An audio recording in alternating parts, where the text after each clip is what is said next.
Hello, beautiful people. Welcome to my channel, Being a Carer with Kes. My name is Kesin Akwara Ati, a health and social care trainer.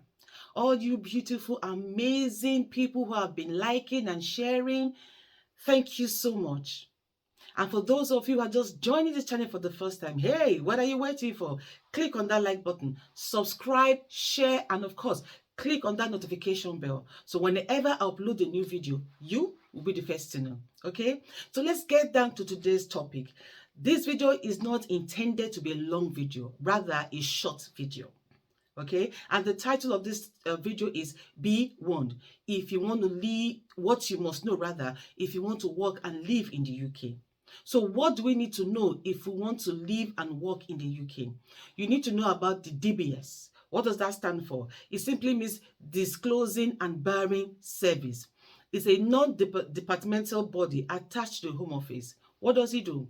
It helps employers, okay, identify if their prospective employees whom they want to employ to fit or to occupy certain positions are suitable for it.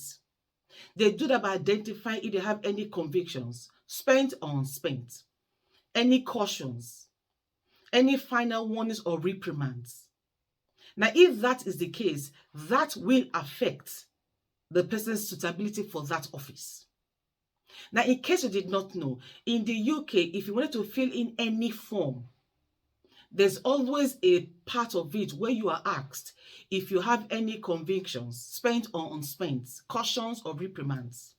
And you must say if you have or don't have. And again, when that happens, you'll be asked to explain what exactly happened. To be honest, sometimes it can affect your suitability or employability. Does that make sense? Because there are some jobs or there are some professions you occupy or you want to get into that if you have any offenses, now there are some offenses, that will not be filtered from your DBS. What are those offenses? Offenses of violence, when you are engaged in a robbery or a gross bodily harm to someone, certain sexual offenses, and of course, safeguarding offenses. Now that is the one that concerns me the most. As a carer, a nurse, or support worker, you must not engage in afflicting any kind of injury, whether intentionally or not, on those who have been entrusted in your care. Does that make sense? Because you could be barred for life from working with people in the care sector. So what are those professions, therefore, that need to have a DBS check done annually every year? If you're in the education sector, the healthcare sector, doctors, nurses, and all of that. If you're a childminder, a foster carer, you work in a care home or residential home or in the domiciliary setting. If you're a financial or legal professional. If you're a vet or you work with animals. Or you are in the entertainment industry or a traffic warden. You need to do a DBS check annually to ascertain if you are still suitable for that job. Now, the part that concerns me the most are those who are applying for healthcare assistant jobs, nurses job, and everything. Now, you see, if you are given some, like for instance, you're a carer and you work in a care or domiciliary setting, and your client or service user gives you a gift, you must rather ensure you tell somebody, do not take anything. Because sometimes they could forget they asked you to take it. Why? Because they have dementia or Parkinson's or Alzheimer's and they forget things. Because if you do that, that is termed as financial abuse. And trust me, you will not be allowed, it will go on your DBS and you will not be allowed to work with people again, elderly people again, or vulnerable people again. That doesn't help you, I'm sure.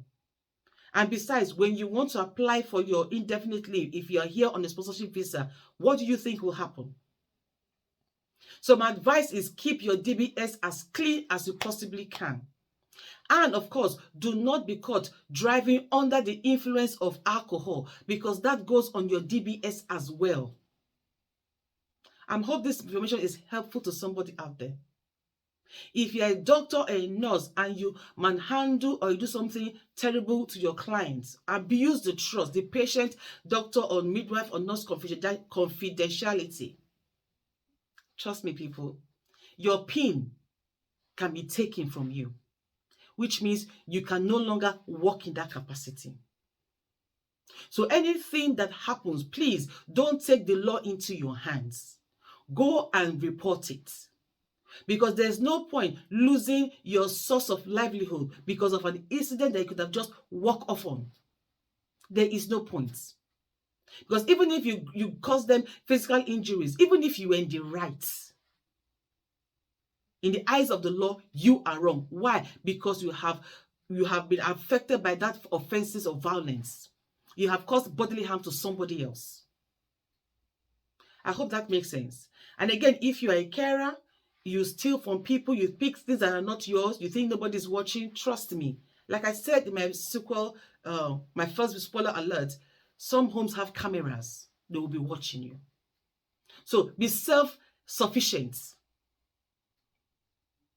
and learn to walk away from escalating situations.